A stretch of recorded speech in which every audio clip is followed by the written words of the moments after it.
Hello friends, welcome to my YouTube channel study 24/7। तो friends, आज के इस वीडियो में बात करने वाले हैं अपने 14वें लेसन प्लान के बारे में, जो हमारा विषय भूगोल से संबंधित है। और आज का हमारा प्रकरण है भारत के पड़ोसी देश। ठीक है, तो आइए देखते हैं हम इस लेसन प्लान को कैसे बनाएंगे।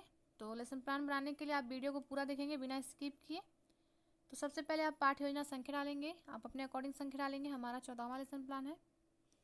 फिर आता है हमारा विद्यालय का नाम। तो मैंने आपको बताया है विद्यालय का नाम, जहाँ आपकी टीचिंग लगी होगी जिस विद्यालय में, उस विद्यालय का नाम आप यहाँ पे लिखेंगे, या आपके जो अध्यापक हैं उनके द्वारा जिस विद्यालय का नाम आपको बताया जाएगा उस विद्यालय का नाम आप यहाँ पे लिखेंगे। फिर आप 3 कॉलम बनाएंगे 2 रो का, जिसमें आपका जो पहला होगा दिनांक, दूसरा कक्षा वर्ग, तीसरा विषय, प्रकरण, चक्र और अवधि लिखना है। तो विषय आपका भूगोल है और प्रकरण है हमारा भारत के पड़ोसी देश।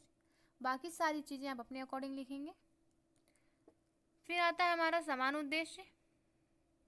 तो आप सभी को पता होगा समान उद्देश्य जो है हमारा वह विषय से संबंधित होता है, और विशिष्ट उद्देश्य हमारा किससे संबंधित होता है?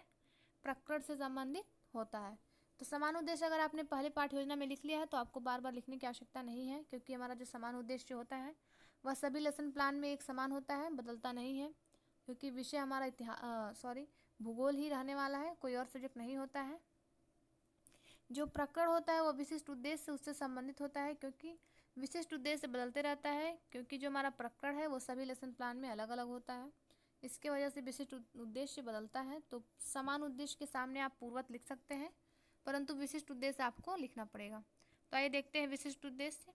विशिष्ट उद्देश्य के तहत कई बिंदु आते हैं, परंतु मुख्यतः आप 3 बिंदुओं को ही लेंगे। जैसे पहला है हमारा ज्ञानात्मक उद्देश्य, दूसरा बोधात्मक उद्देश्य और तीसरा है हमारा क्रियात्मक उद्देश्य। तो आपको नाम से ही पता चला होगा ज्ञानात्मक उद्देश्य, यानी इसमें ज्ञान की बात की जाएगी। तो पहला होगा हमारा छात्र भारत के पड़ोसी देशों के बारे में ज्ञान प्राप्त कर सकेंगे। दूसरा, छात्र भारत के राज्यों को जान सकेंगे। दूसरा है हमारा बोधात्मक, नहीं बोधात्मक यानी बोध मतलब होता है समझना, यानी इसमें छात्रों के समझने की बात की जाएगी। तो देखिए इसका पहला बिंदु, छात्र भारत के पड़ोसी देशों व भारत के राज्यों के बारे में अपने समझ को विकसित कर सकेंगे। दूसरा, छात्र इनके बारे में अपने शब्दों में व्याख्या कर सकेंगे। ठीक है, अब आता है हमारा तीसरा क्रियात्मक उद्देश्य। तो छात्र जानने और समझने के बाद जो क्रिया करते हैं वो किसमें लिखते हैं? क्रियात्मक उद्देश्य में लिखा जाता है। तो पहला बिंदु हमारा क्रियात्मक उद्देश्य का, छात्र प्रस्तुत प्रकरण से प्राप्त ज्ञान का व्यवहारिक जीवन में उपयोग कर सकेंगे। अब आता है हमारा सहायक सामग्री। तो आप सभी को पता है सहायक सामग्री में आपको क्या लिखना है? जो आपका प्रकरण होता है, जो आप कक्षा में जब जाते हैं पढ़ाने के लिए, तो उस प्रकरण से संबंधित छात्रों को समझाने के लिए जो भी सामग्री आप ले जाते हैं वो आपका किस में आता है? सहायक सामग्री में आता है। जैसे कक्षोपयोगी सामग्री तथा प्रकरण से संबंधित चित्र आदि, यानी जो चार्ट पेपर पे आप बना के ले जाते हैं, बाकी सारी चीज़ें एक्टिविटी जो है वो करवाते हैं, या फिर जो उसमें जो करवाने में आपको जो सामग्री लगती हैं वो सारी किस में आती हैं? सहायक सामग्री के अंतर्गत आती हैं। जैसे चौक, डस्टर, बुक और बहुत सारी चीज़ें हैं। अब आता है हमारा पूर्व ज्ञान। तो पूर्व ज्ञान में आपको क्या लिखना है? पूर्व ज्ञान में आप लिखना है छात्र भारत के पड़ोसी देश व राज्यों के विषय में सामान्य जानकारी रखते हैं। यानी पूर्व ज्ञान हम क्यों मतलब लिखते हैं? इसलिए लिखते हैं कि छात्रों को जो आप प्रकरण पढ़ा रहे हैं उसके विषय में पहले से कुछ जानकारी है या नहीं है, छात्रों को कुछ उसके विषय में पता है या नहीं, आप जो प्रकरण पढ़ाने जा रहे हैं। अब आता है हमारा प्रस्तावना प्रश्न। तो आप सभी को पता है प्रस्तावना प्रश्न लेसन प्लान जो है की जान होती है, इसी से प्रस्तावना प्रश्न से ही लेसन प्लान की शुरुआत होती है। तो आपका प्रस्तावना प्रश्न जो है वह क्रम से होने चाहिए और सुव्यवस्थित होने चाहिए और हमारे प्रकरण से संबंधित होने चाहिए। इधर उधर के प्रश्नों को आप इसमें नहीं रखेंगे। प्रस्तावना प्रश्न में प्रश्न आप अपने अकॉर्डिंग रख सकते हैं। तो आइए देखते हैं 3 कॉलम बनाएंगे इसके लिए। पहला प्रस्तावना प्रश्न, दूसरा छात्र अध्यापक क्रिया, यदि छात्रा है तो छात्र अध्यापक क्रिया, तीसरा छात्र क्रिया। तो इसमें पहला बिंदु हमारा हमारे देश का क्या नाम है? तो हमारे देश का क्या नाम है? भारत। दूसरा, हमारे देश की आसपास के देशों को क्या कहेंगे? पड़ोसी देश कहेंगे, छात्रों का जो उत्तर है। तीसरा प्रश्न है भारत में कुल कितने राज्य हैं? तो ये क्या है? छात्रों के लिए, छात्रों के लिए समस्यात्मक प्रश्न है। जिसका स्पष्टीकरण आपको देना होगा आगे। अब आता है हमारा उद्देश्य कथन। तो उद्देश्य कथन में आप क्या लिखेंगे, तो बता दिया जाता है। उद्देश्य कथन में आप लिखेंगे क्या, बच्चों आज हम भारत के पड़ोसी देश व भारत के राज्यों के बारे में अध्ययन करेंगे। ये हम ऐसा क्यों लिखते हैं, क्योंकि जो छात्रों का प्रकरण के प्रति उनकी जो रुचि है पढ़ने की, वो बढ़ाने के लिए लिखा जाता है, उद्देश्य कथन किया जाता है कि आप जो पढ़ा रहे हैं उसका क्या उद्देश्य है, इन सब के लिए। फिर आता है हमारा प्रस्तुतिकरण। नेक्स्ट जो हेडिंग है हमारी, नेक्स्ट प्रस्तुतिकरण। अध्ययन अध्यापन की सुविधा हेतु प्रस्तुत प्रकरण को 2 अनुवृत्तियों में प्रस्तुत किया गया है। यह अध्ययन अध्यापन की सुविधा हेतु यानी जो छात्र हैं उनको पढ़ाने में सुविधा हो, उनको समझने में सुविधा हो, इसलिए जो आपका प्रकरण है उसको 2 अनुवृत्तियों में बांटकर पढ़ाया गया। यानी पहले थोड़ा पढ़ाया जाएगा और फिर दूसरे भाग में थोड़ा पढ़ाया जाएगा, एक साथ ही पूरा नहीं पढ़ाया जाएगा। तो आइए देखते हैं। प्रथम अनुवृत्ति आप हेडिंग डालेंगे, ब्रैकेट में लिखेंगे भारत के पड़ोसी देश। फिर 4 कॉलम बनाएंगे आप, जिसमें पहला होगा शिक्षण बिंदु, दूसरा छात्राध्यापक क्रिया, तीसरा छात्र क्रिया और चौथा होगा हमारा श्यामपट्ट कार्य। तो शिक्षण बिंदु में आपका जो हेडिंग होगा भारत के पड़ोसी देश, आपका हेडिंग होगा शिक्षण बिंदु में। और छात्राध्यापक क्रिया में आप स्पष्टीकरण डालेंगे और लिखेंगे क्या, जो लोग हमारे पास पड़ोस में रहते हैं वे हमारे पड़ोसी होते हैं। इसी प्रकार हमारे देश की सीमा से जुड़े हुए देश हमारे पड़ोसी देश हैं। 7 देशों की स्थलीय सीमा तथा 2 देश हिंद महासागर में स्थित पड़ोसी द्वीपीय देश हैं। आगे बढ़ने से पहले देख लीजिए इधर, छात्र क्रिया में आपको लिखना है छात्र ध्यानपूर्वक सुनते हैं, और श्यामपट्ट कार्य में लिखना है भारत के पड़ोसी देश। लिखेंगे आप, भारत की स्थलीय सीमा 7 देशों से लगती है, बांग्लादेश, चीन, नेपाल, पाकिस्तान, ठीक है, अफगानिस्तान, बर्मा, भूटान, ये 7 देश के नाम हो गया। अब इसमें देख लेते हैं कहाँ पे थे हम लोग। हाँ, भारत और उसके पड़ोसी देशों में सांस्कृतिक समानता है। बौद्ध धर्म का प्रसार भारत के लगभग सभी पड़ोसी देशों में है, जिनके प्रमाण इन देशों में मिलते हैं। पाकिस्तान और बांग्लादेश तो अविभाजित भारत के हिस्से रहे हैं। भारत की सबसे लंबी स्थलीय सीमा बांग्लादेश तथा सबसे छोटी अफगानिस्तान के साथ लगती है। आगे बढ़ते हैं हम लोग।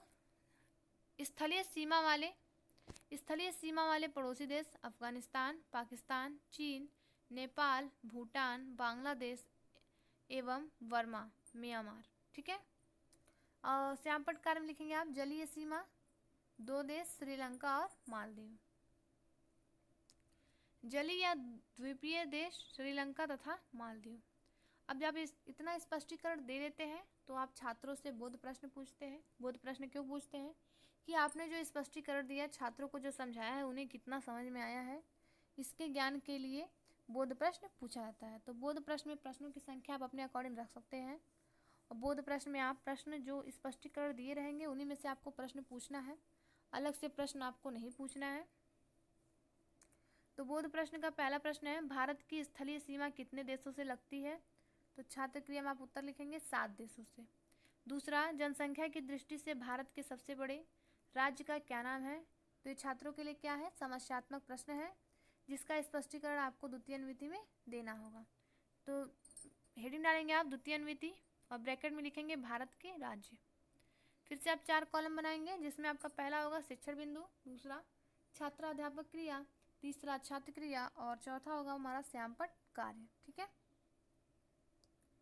तो देखिए छात्र क्रिया शिक्षण बिंदु में आपका पहला होगा भारत के राज्य हेडिंग, और छात्राध्यापक या छात्राध्यापिका क्रिया में स्पष्टीकरण आप लिखेंगे। उसके बाद लिखेंगे भारत विभिन्न राज्यों एवं केंद्र शासित क्षेत्रों में बटा है। भारत में प्रशासनिक दृष्टि से 28 राज्य व 8 केंद्र शासित क्षेत्रों में बटा है। तीसरा है छात्र क्रिया, उसमें आप लिखेंगे छात्र ध्यानपूर्वक सुनते हैं। चौथा है श्यामपट्ट कार्य, तो भारत के राज्य लिखेंगे आप कुल 28 राज्य तथा 8 केंद्र शासित प्रदेश, ठीक है। उत्तर प्रदेश जनसंख्या की दृष्टि से सबसे बड़ा तथा क्षेत्रफल की दृष्टि से चौथा व बड़ा राज्य है।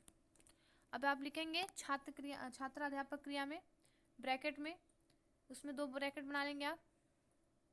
राज्य के नाम राजधानी, तो आंध्र प्रदेश हैदराबाद, अरुणाचल प्रदेश ईटानगर, असम दिसपुर, बिहार पटना, छत्तीसगढ़ रायपुर, गोवा पणजी, गुजरात, गांधीनगर, हरियाणा, चंडीगढ़।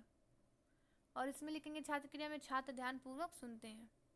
हिमाचल प्रदेश शिमला, झारखंड रांची, कर्नाटक बेंगलुरु, केरल तिरुवनंतपुरम, मध्य प्रदेश भोपाल, महाराष्ट्र मुंबई, मणिपुर इम्फाल, मेघालय शिलांग, मिजोरम आइजोल, नागालैंड कोहिमा, उड़ीसा भुवनेश्वर, पंजाब चंडीगढ़, राजस्थान जयपुर, सिक्किम गंगटोक, तमिलनाडु चेन्नई, तेलंगाना हैदराबाद, त्रिपुरा अगरतला, उत्तर प्रदेश लखनऊ, उत्तराखंड देहरादून, पश्चिम बंगाल कोलकाता। ठीक है, अब ये सारी चीज़ें आप यहाँ पे लिख लेंगे श्याम पटकार में।